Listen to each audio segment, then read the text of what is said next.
Ang babae po na nagpadala po ng 100,000 ay walang iba, kundi Hello po sa ating lahat, Kuya Earls.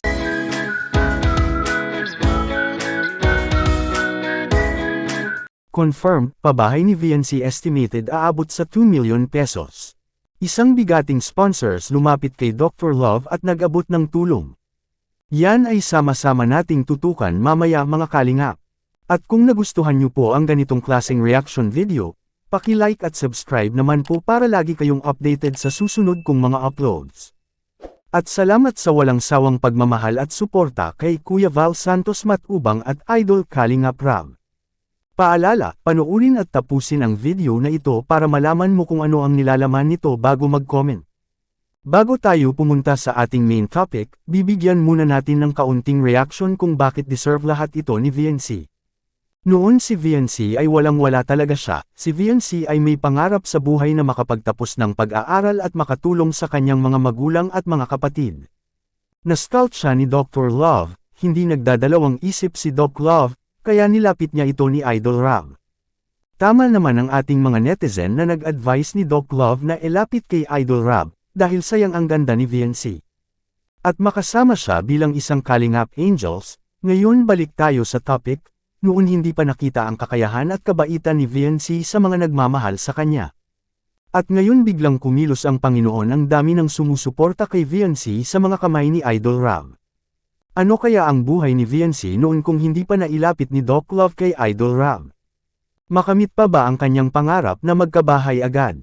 Ngayon balik tayo sa topic. Si Dr. Love ay isang member ng K-Boys, at pinagkakatiwalaan ni Idol Rab sa pabahay ni VNC.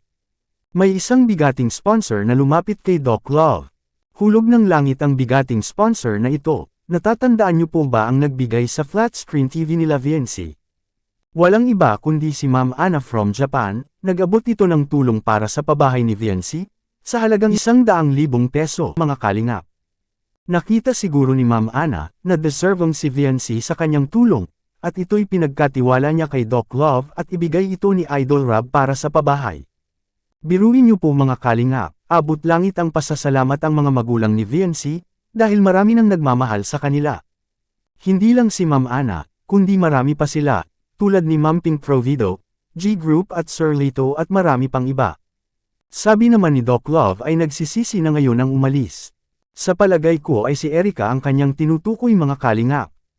Kaya ang sigaw ng mga netizen at supporters, pakiusap kay VNC na huwag siyang magbabago, dahil marami pang mga biyaya ang darating sa kanya. At sa mga nag-abot ng tulong, Panginoon na po ang babalik sa inyong kabutihan na ipinadama ang mga tulong kay VNC. More blessings to come sa inyong mga sponsors kay VNC.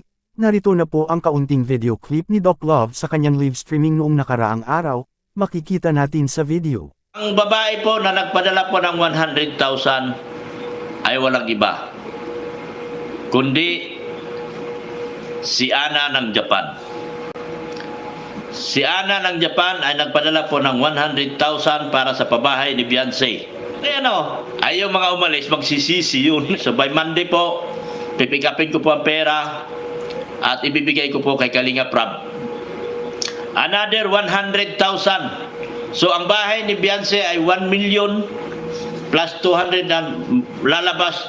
Sa bago mag-umpisa ang bahay ni Beyonce ay aabutin ng mga 2 million.